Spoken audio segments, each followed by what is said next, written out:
अस्सलाम वालेकुम, मैं हूँ प्रोफेसर डॉक्टर साहर फातिमा। मैं बेसिकली कंसल्टेंट गायनेकोलॉजिस्ट हूँ। मैं कराची के एक लीडिंग मेडिकल कॉलेज में हेड ऑफ डिपार्टमेंट हूँ और मेरी स्पेशलिटी है गायनी एस्थेटिक सर्जरीज़ में या कॉस्मेटिक सर्जरीज़ में। इसमें मिनिमल इन्वेजिव सर्जरीज़ शामिल होती हैं, यानी स्कारलेस सर्जरीज़, और इसके अलावा फ़ीमेल के दीगर रिकन्स्ट्रक्टिव सर्जरीज़ शामिल हैं।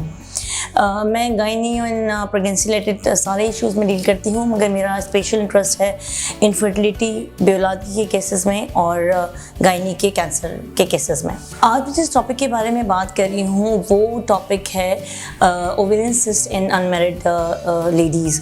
प्रॉब्लम ये होती है कि हमारी सोसाइटी में अनफॉर्चुनेटली जो अनमैरिड लड़कियाँ होती हैं, अगर उनको कोई प्रॉब्लम होती है तो या तो वो डॉक्टर के पास जाती ही नहीं है, या अगर चली भी जाती हैं तो फिर वो प्रॉब्लम को प्रॉपर्ली ट्रीट नहीं कराती। अगर उनको सर्जरी की ज़रूरत हो तो फिर एक मिथ होता है कि सर्जरी कराएंगे, स्कार आ जाएगा तो सर्जरी मत कराओ, शादी के बाद कराओ। अब हमारे पास लेप्रोस्कोपिक सर्जरीज़ अवेलेबल हैं, यानी स्कारलेस सर्जरी। तो मैंने जिन भी अनमैरिड पेशेंट्स को ये स्कारलेस सर्जरी की, उन्होंने कभी कंप्लेन नहीं की, because the thing is that कि स्कार इतना छोटा होता है कि नज़र ही नहीं आता। सर्जरी की अगर ज़रूरत है तो सर्जरी ज़रूर कराएं, इस डर से डिले नहीं करेंगे स्कार आ जाएगा। बिकॉज आप जितना डिले करके ट्रीटमेंट कराती हैं उतनी ट्रीटमेंट में कॉम्प्लिकेशंस भी आ जाती हैं और उतनी अच्छी ट्रीटमेंट नहीं हो सकती। ओवेरियन सिस्ट होती क्या है? ओवेरियन सिस्ट का मतलब है अंडेदानी में रसोली। ये डिफरेंट तरह की हो सकती है, ये कैंसरस भी हो सकती है और नॉन कैंसरस भी हो सकती है। जो बिनाइन या नॉन कैंसरस केसेस हैं उनमें एंडोमेट्रियोटिक सिस्ट भी हो सकती है, पॉलीसिस्टिक ओवरी भी एक तरह की सिस्ट की रिप्रेजेंटेशन है, डर्मोइड सिस्ट हो सकती है, इसके अलावा mucinous cyst, simple follicular cyst भी हो सकती है। जब किसी को सिस्ट होती है तो उसको पता कैसे चले कि सिस्ट हुई है? जो सिम्टम्स आमतौर पे अनमैरिड लड़कियों में मिस हो जाते हैं, उसकी वजह ये होती है कि ओवेरियन सिस्ट की प्रेजेंटेशन ऐसा होती है कि उनके पेट में दर्द होता है, कमर में दर्द होता है, वज़न बढ़ रहा होता है, स्पेशली टमी का वज़न बढ़ रहा होता है, ब्लॉटिंग की फीलिंग आती है, पेशेंट को लगता है कि पेट पे सूजन हो रही है या गैसेस की फीलिंग आ रही है, नोज़िया होता है, और पीरियड्स इरेगुलर होते हैं। तो ये ज़रूरी नहीं कि सारे ही सिम्टम्स आपको हों, लेकिन इनमें से कोई एक सिम्टम हो सकता है। इसलिए लड़कियों को ये सिम्टम होते हैं तो वो समझती हैं उनका वज़न बढ़ रहा है और वो गायनेकोलॉजिस्ट के आने के बजाय वो जिम में जाती हैं, वेट कम करने की कोशिश करती हैं। एक अच्छी चीज़ भी है, मगर जब तक आप कॉज नहीं ट्रीट करेंगे तो आपका प्रॉब्लम सॉल्व नहीं होगा, बल्कि कॉम्प्लिकेटेड होता जाएगा। इन सिस्ट में एक और जो सिस्ट के बारे में आज मैं डिटेल डिस्कशन करूंगी वो है एंडोमेट्रियोसिस। एंडोमेट्रियोसिस एक तरह की ओवेरियन सिस्ट होती है जिसमें वो टिश्यू पाए जाते हैं जो बच्चेदानी के अंदर के टिश्यू होते हैं। तो हर महीने पेशेंट को पीरियड्स में ना सिर्फ शदीद दर्द होता है, पीरियड्स इरेगुलर हो जाते हैं, कम होने लगते हैं, बल्कि अगर एंडोमेट्रियोसिस को टाइम पे ट्रीट नहीं किया जाए तो वो दूसरे पाइल्विक ऑर्गन को भी नुकसान पहुंचाती है। उनमें अपने मटेरियल का छिड़काव करती है हर महीने, जिससे दूसरी ओवरी भी इन्वॉल्व हो सकती है और बाकी दूसरे एब्डोमिनल स्ट्रक्चर्स में एंडोमेट्रियोटिक स्पॉट बन सकते हैं, एडिशंस हो सकती हैं, यानी जुड़ाव की कैफियत हो जाती है। और जब ये कंडीशन बढ़ती है तो पेशेंट को फिर यूरिन पास करने में भी पेन होता है, पखाना पास करने में भी पेन होता है। जो लड़कियां मैरिड होती हैं उनको सेक्सुअल एक्टिविटी में भी पेन होता है। तो इसीलिए मैंने कहा कि ट्रीटमेंट टाइम पे करवाएं, डिले ट्रीटमेंट कॉम्प्लिकेशंस को जन्म देती है। एंडोमेट्रियोसिस या कोई भी और ओवेरियन सिस्ट है तो उसके लिए जब आप गायनेकोलॉजिस्ट के पास जाते हैं तो हम आपके कुछ हार्मोन की टेस्ट करते हैं और एक सिंपल अल्ट्रासाउंड पेल्विस होता है। इस अल्ट्रासाउंड में पता चल जाता है कि ओवरी किस किस्म की, सिंपल सिस्ट है या पॉलीसिस्टिक ओवरी है, डर्मोइड है या एंडोमेट्रियोसिस है। जिनको एंडोमेट्रियोसिस होता है उनकी ट्रीटमेंट दो तरह से होती है, या तो मेडिकल ट्रीटमेंट या फिर सर्जिकल ट्रीटमेंट। अगर एक मैरिड फीमेल को एंडोमेट्रियोसिस हो जाए तो उसको बच्चे पैदा करने में मुश्किल होती है, प्रेगनेंसी नहीं हो रही होती या फिर मिसकैरेज हो रहा होता है। सो अगर कोई पेशेंट मैरिड है और उसको बच्चे करने हैं, या वो अनमैरिड लड़कियां जिनकी भी शादी नहीं हुई और फ्यूचर में उन्होंने शादी भी करनी है, बच्चे भी करने हैं, उनके लिए एंडोमेट्रियोसिस की ट्रीटमेंट सर्जिकल यानी लेप्रोस्कोपिक सर्जरी से होती है। अगर एंडोमेट्रियोसिस 3 सेंटीमीटर से अबव है तो सर्जिकल ट्रीटमेंट ही बेहतर है। और वो फीमेल जिनमें अगर वो बच्चे कंप्लीट कर चुकी हों, फैमिली भी उनकी कंप्लीट हो, बच्चे नहीं पैदा करने हैं उन्होंने, और वो एक्सट्रीम ऑफ एज में हो जहाँ उनके पीरियड्स कुछ अरसे में बंद ही होने लगे हों, और वो जो एंडोमेट्रियोसिस प्रॉब्लम नहीं कर रही हो, ये 2 सेंटीमीटर या उससे छोटे साइज़ की हो, उनमें हम मेडिकल ट्रीटमेंट दे सकते हैं। मेडिकल ट्रीटमेंट ओरल भी होती है, इंजेक्शन भी होती है, और हम उनमें 3 से 6 महीने के लिए पीरियड्स बंद कराते हैं। मेडिकल ट्रीटमेंट 100% नहीं होती है। हो सकता है कि आप मेडिकल ट्रीटमेंट ले रहे हो और आपके सिम्टम रिजॉल्व नहीं हो या ओवेरियन सिस्ट का साइज़ बढ़ रहा हो या सेम हो और फिर हमें सर्जरी करनी पड़े।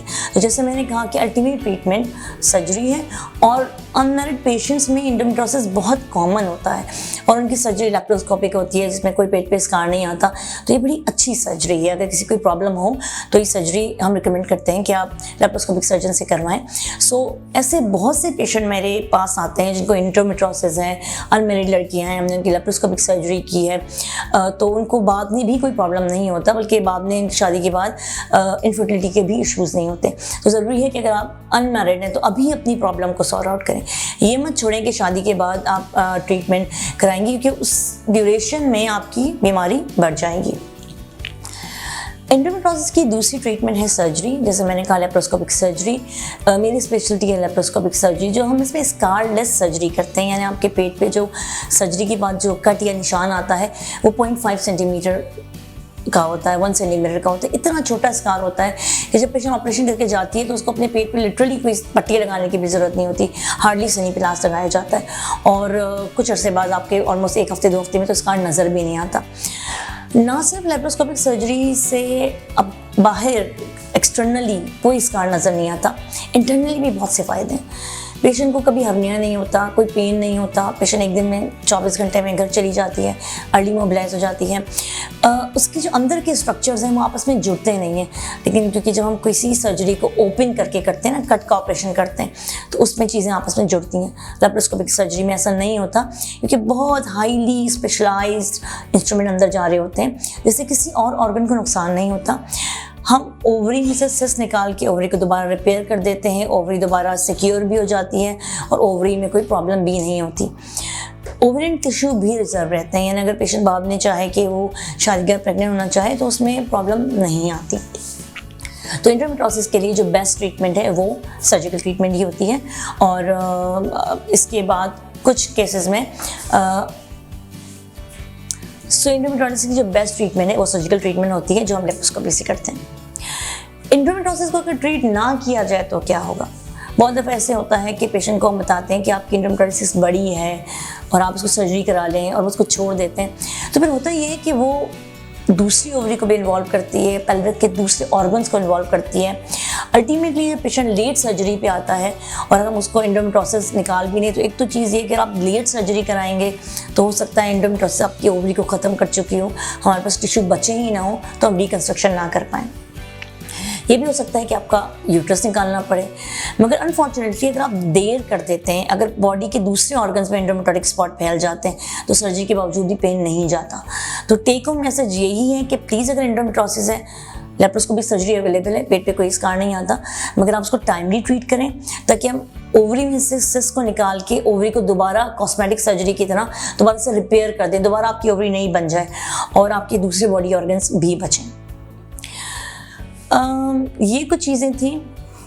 कुछ ऐसे लोग होते हैं जिनकी फैमिली में कैंसर की हिस्ट्री होती है, तो अगर आपकी फैमिली में किसी और फीमेल को कभी भी किसी भी और कैंसर की हिस्ट्री रही हो तो अगर आपके अंदर कोई छोटी सी भी ओवेरियन सिस्ट हो तो उसको ज़रूर डॉक्टर के पास जाके दिखाएं और अगर ज़रूरत है तो उसकी सर्जरी या मेडिकल ट्रीटमेंट जो भी लें, क्योंकि ऐसा भी हो सकता है कि हम किसी कैंसर को अर्ली स्टेज पे मिस कर दें।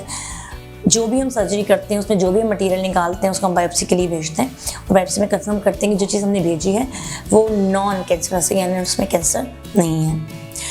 Thank you so much for watching this video.